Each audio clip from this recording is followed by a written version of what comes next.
Hello, everyone. We are Group 6, and we are thrilled to be here today to present on the Peruvian health system model. Here's a quick preview of what we'll cover. We'll go over an overview of Peru's health system model. We'll talk about the country information. We'll go over Peru's health system structure, its health system performance, notable innovations, and also improvement opportunities. So let me start off by giving you a brief overview of Peru's health system model. Peru's health system is a mixed model of universal, publicly and privately funded healthcare programs. Let's take a look at the basic features of Peru's health model. Peru's health model is a multiple payer and multiple provider system that consists of both public and private sectors. In the public sector, we have institutions such as the Ministry of Health. We also have Salud, as well as health units operated by the armed forces and police. On the other hand, the private sector comprises of doctors' offices, private clinics, and non-governmental organizations, or also known as NGOs. And Peru's health model includes a mix of public and private healthcare providers, and patients can choose to receive care from either sector. The payers include the government, employers, and individuals, and medical care is accessible through private or government-run facilities. And Peru's health model offers various insurance coverage options. The first option is public health and military and police institutions insurance, which serves members of the police and military as well as their families. It is financed by public treasury funds. And the second option is comprehensive health insurance, commonly known as SIS, which serves the poor and extremely poor and is financed by the government. The third option is social health insurance known as Salud, which serves private and public employees and is financed by employers through payroll deductions. And the last option is private insurance, which is funded by individuals who choose to take part of those programs. Then for individuals without any insurance, they must directly pay for services out of pocket at the institution that's providing that care at the rate set by that institution. Now let's turn to the history that has shaped Peru's health system. Our timeline begins in 1935 when the Ministries of Education and Public Health and Social Forecast were established in Peru. This time really laid down the foundation for future developments in the healthcare sector. In the 1940, Peru was predominantly a rural country with an agricultural and mining population. In 1948, Social Security for employees was established, which also led to the creation of the Hospital of the Employee. And during this time, there was more focus on medical treatment rather than prevention.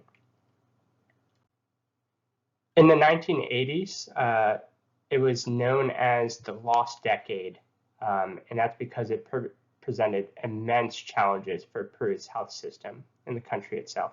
The government faced a financial crisis leading to a decrease in per capita expenditure and limited coverage. And at this time, only 25% of the population had health insurance, leaving the remaining 75% without any coverage. And in the 1990s, Peru faced a new government was embarked on neoliberal policies, and They also pursued healthcare reform through regionalization and decentralization. There was also the cholera epidemic in 1991, which really highlighted the challenges faced by the most vulnerable populations in Peru. And this period really marked a shift towards healthcare reform aimed at enhancing health coverage and access. And Peru also aimed to establish a new legal framework and try to expand its government's capacities and also improve funding. And since 1994, the Peruvian government has allocated significant funds for healthcare programs. The basic health program for all was introduced, which was supported by both national and international funding, and the health system adapted to shifting needs of the population, transitioning from major hospital services to a comprehensive network of care. And today, Peru continues to work towards ensuring equitable healthcare access for all its citizens. And now let me turn it to Megan, who will present country information of Peru. Hi, my name is Megan Gomez, and I'm going to be reviewing the country information about Peru. First, in regards to size, the total area is about 1.2 million square kilometers. It's the 19th largest country in the world and the third largest country in South America. The climate in Peru is very diverse. It's tropical in the east and has dry desert in the west. In the Andes, the temperatures can be very frigid. In Peru, half of the country is covered by the Amazon rainforest. The Andes mountain range is the second highest mountain range in the world and located in Peru. The country is rich with natural resources including copper, silver, gold, petroleum, timber, fish, natural gas, and coal. In regards to ethnic groups, Mestizo make up the majority of the population, being approximately 60%. There are 3 official languages in Peru, with Spanish being the most popular with 82%. In regards to religion, 60% claim to be Roman Catholic. The population in Peru is over 34 million people. This is 43rd in the world by population. The growth rate is positive with 1.42% due to net migration, which is positive, and also a fertility rate of 2.27 births per woman. About 79% of the population is urban, and the population density is highest along the coast. As you can see in this image, the darker represents the more dense population. So along the coast, it is much more populous, and then it's less dense as you get further east. The highest population density is in the capital, Lima, and 44% of the rural population lives in poverty. In 2017, the life expectancy for Peruvians for women was 81.9 years and men 78.7 years.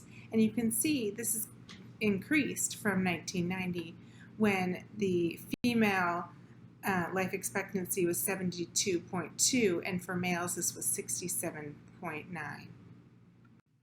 Infant and children mortality has decreased a lot over the last 30 years. This is demonstrated in this visual by the infant mortality rate by the orange line and the children under 5 mortality rate with the blue line, and seeing this decrease over the last 30 years. In 2019, the most common causes of death were lower respiratory infection, heart disease, and stroke. These were also the 3 same causes back in 2009. When looking at risk factors that drive death and disability, malnutrition, high body mass index, and high fasting plasma glucose were the 3 top causes in 2019.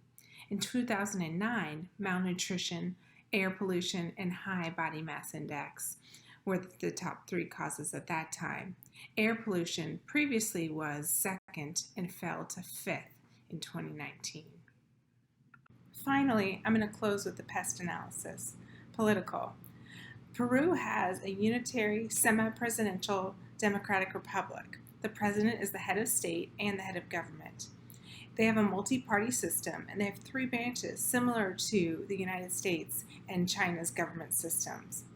In December 2022, President Castillo attempted a coup to avoid impeachment, and 22 people were killed during these protests. The vice president assumed presidency, and Congress voted to have an early election in April 2024 instead of waiting until April 2026. Economically, Peru is the 47th largest economy by GDP. They had an economic boom in the early 2000s. And services account for the largest portion with 53% of the GDP, and manufacturing with 22%. Some of their exports include copper, ore, gold, metals, and agriculture. Peru spends about 6.3% of the total GDP on healthcare in 2020. Sociologically, Peruvians have a strong sense of national identity. 47% are considered indigenous, and many use shaman and other medical practices of their elders. There's also about 2/3 of the population that don't have access, or only 2/3 that have access to the public medical attention.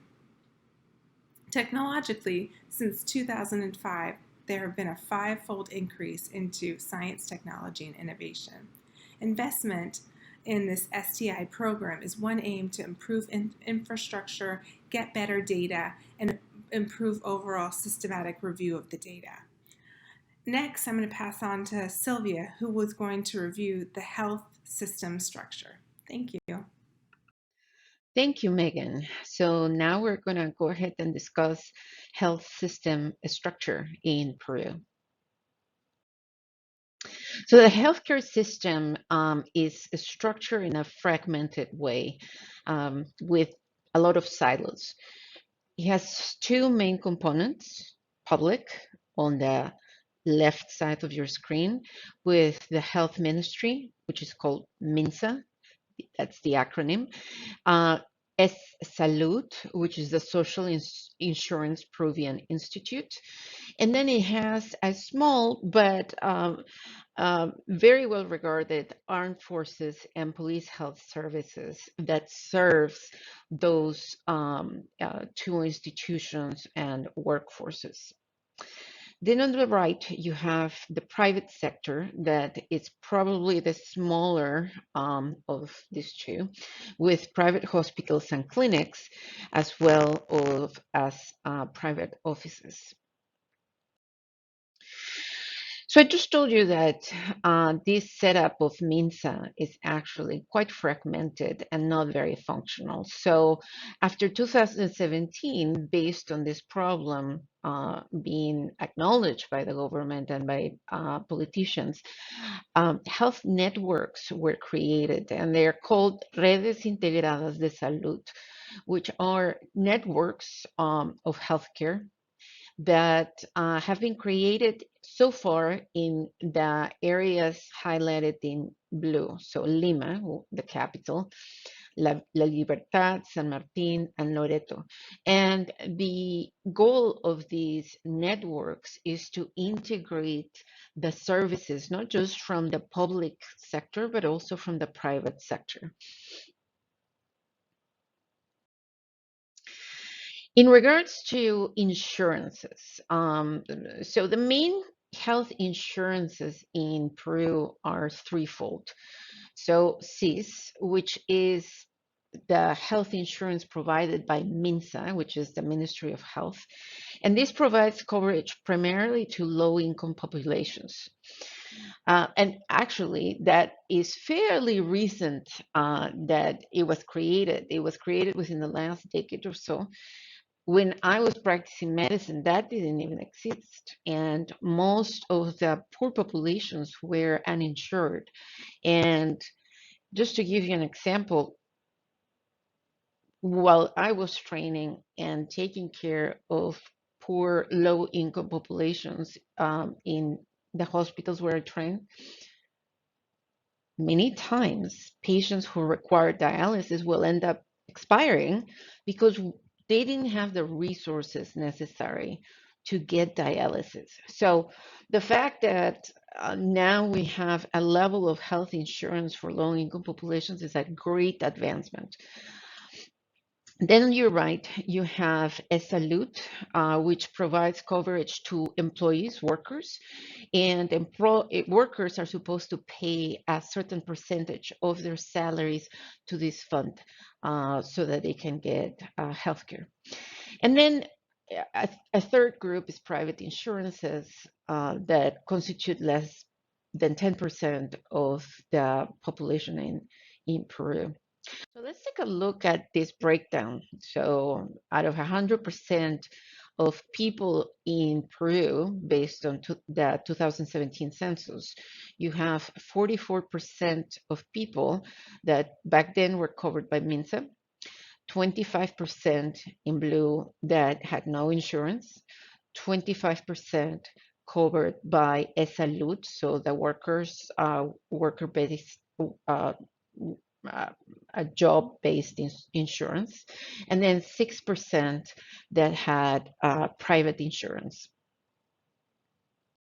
To end this presentation, let's review the distribution of healthcare facilities in Peru. You see that the coast, which is in light brown, which has most of the most important cities in Peru, is where the tertiary healthcare facilities are concentrated. And the rest of the country has primarily secondary and primary healthcare facilities. And this just goes to show you the uneven distribution of healthcare facilities. All right, so now we're going to have the next section, which is health system performance. Let's discuss the performance of the health system in Peru. This is Yazan Mudallal, along with my colleague Wissam Ra'ad. When we take a look at the healthcare cost, we'll notice a constant increase in expenditure per capita. In 2016, it was $314, which recorded a 0.25% increase from 2015. The following year was $335, with a 6.8% increase from the latter year, and in 2018 it was $366 with a 9.27% increase from 2017. The last year recorded was 2019 with a $370, and that recorded a 1.16% increase from 2018. And just to compare, in the US, in the same year of 2019, the healthcare spending averaged $11,462 per person. There are mainly three ways to pay for medical bills in medicine in Peru. The first two categories are government-oriented and considered to be the public health coverage. The third category are for those individuals who are unlucky to be covered by the government or too rich that they can pay the whole bill on their own. The first category is called Seguro Integral de Salud, the SIS, which is totally covered by the government and totally dedicated for the poor. That consists of 44% of the whole population in Peru.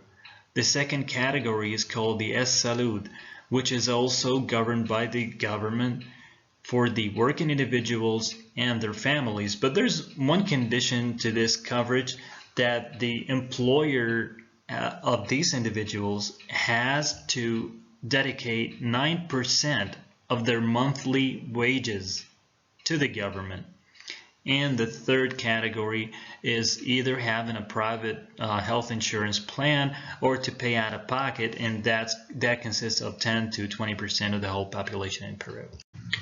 Now we're going to discuss the quality of healthcare in Peru.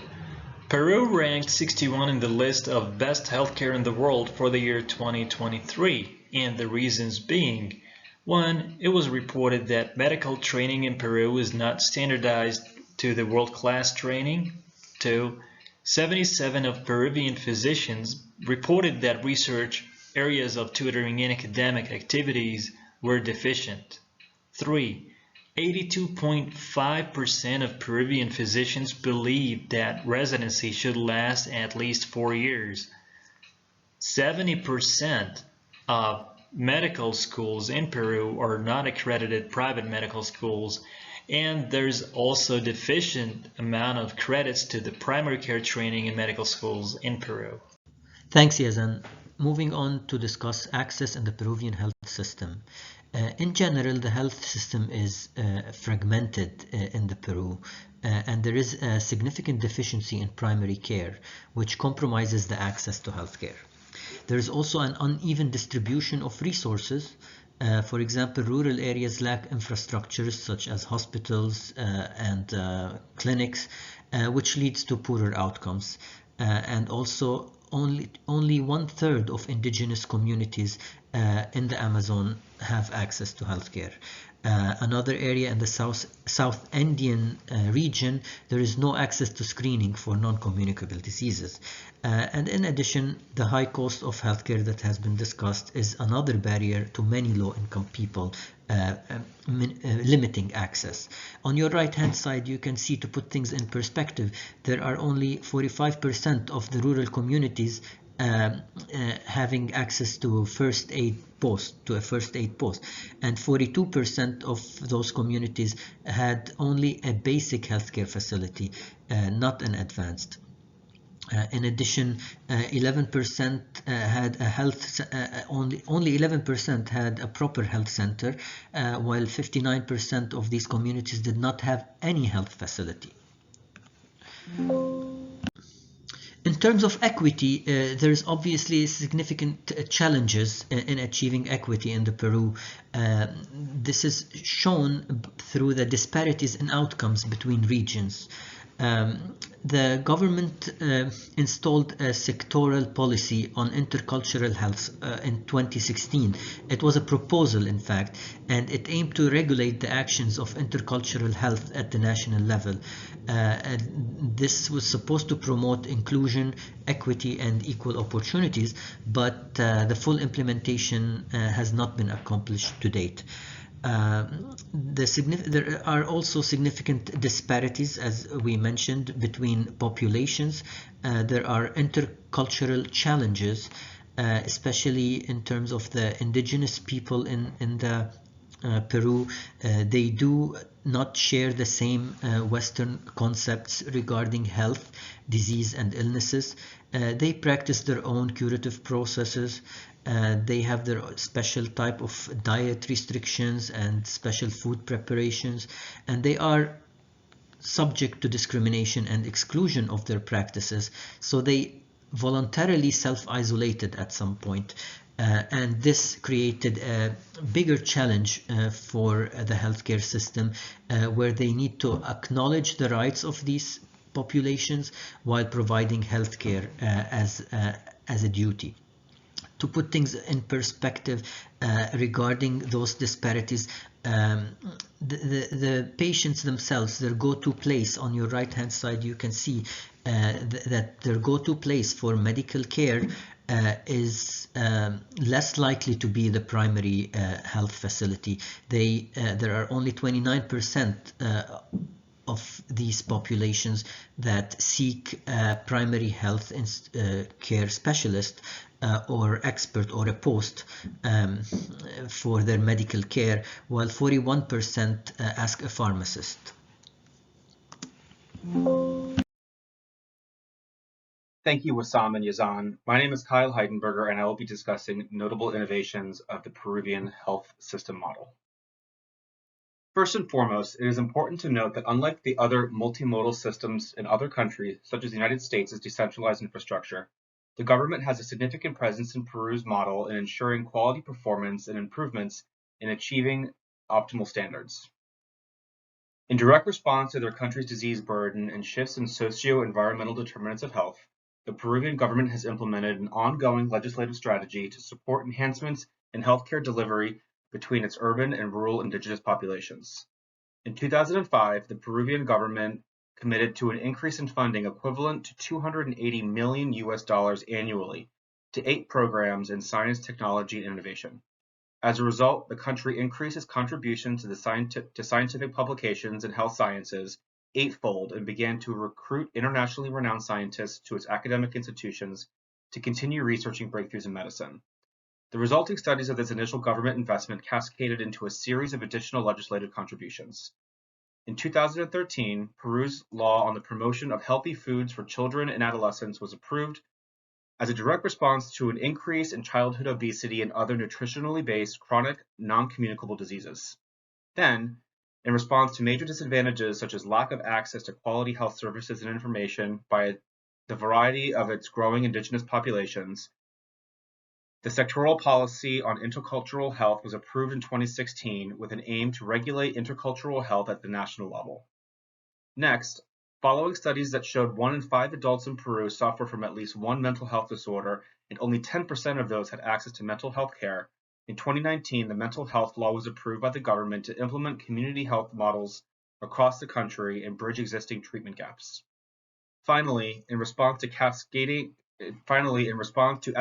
threats from climate change and its effect on health through extreme weather and rising temperatures, the Climate Change Commissions were created by Peru's Congress and across its executive branch to support the country's efforts to continue adapting to ongoing shifts in living conditions and resulting health threats.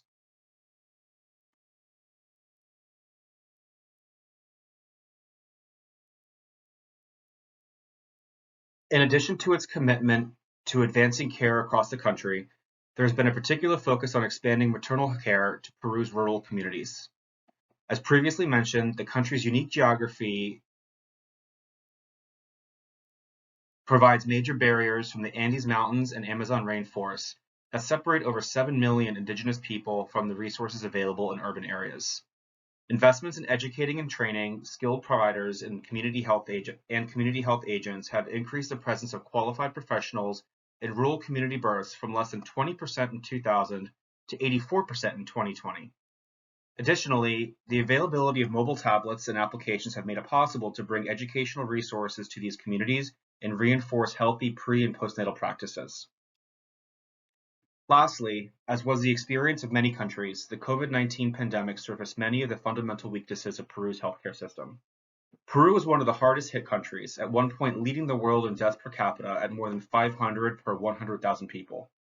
Given the hospital infrastructure and national physician shortage, the country was incapable of keeping up with this volume. So Peru rolled out a massive telemedicine services with over 14 million virtual appointments completed nationwide during the pandemic in 2020.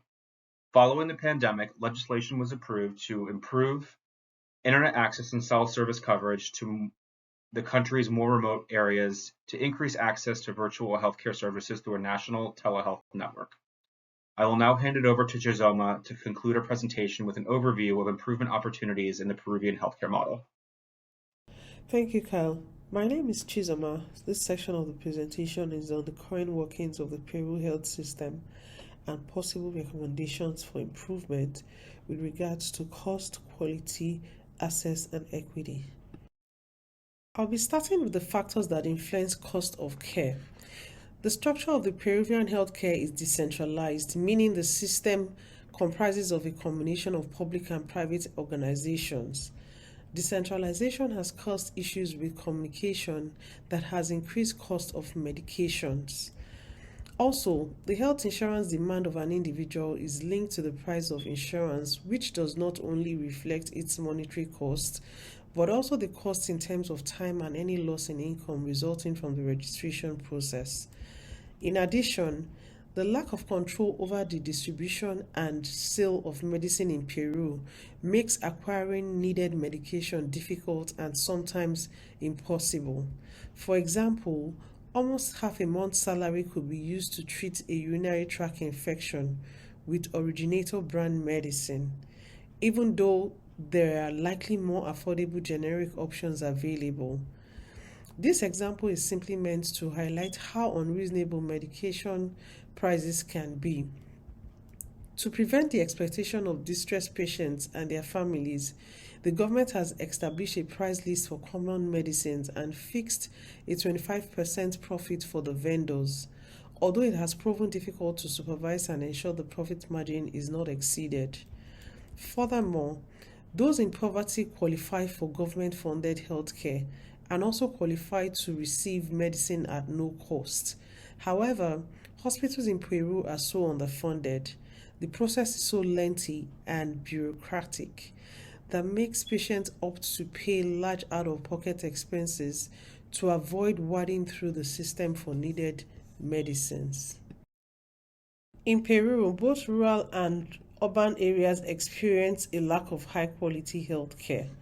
Medical training is also not standardized and is often insufficient, making it difficult for Peruvians to receive quality care. At the training stage, healthcare professionals lack the preparation to work at the primary care level. Specifically, they often lack the skills related to prevention, health promotion, and health management. Hence, there is a lack of trained professionals.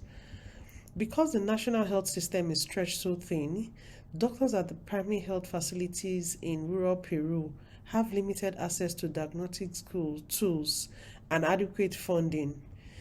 This causes doctors to face challenges in diagnosing patients accurately, which has invariably decreased the confidence Peruvians have in health professionals and modern medical system. Contributing greatly to Peru's health challenge is the extreme deficiency of physical medical resources, such as medical facilities, hospital beds, medicine, tools, and equipment as a result of poor infrastructure that has resulted in poor health outcomes. There is much more that could be said about each of the challenges the Peruvian health system is facing, but their combined consequences are limiting the population access to quality health care. The current healthcare system in Peru leaves millions without easy access to medical attention, many of whom are living in poverty. It is difficult for the governing body to include everyone in healthcare coverage plans and make the necessary medical resources accessible. The lack of qualified medical professionals, in part due to the migration of doctors out of the country to seek better opportunities elsewhere, also contribute to the problem. As can be expected, this and other factors lead to increased wait time to access care, which results in greater amount of illnesses and sometimes deaths.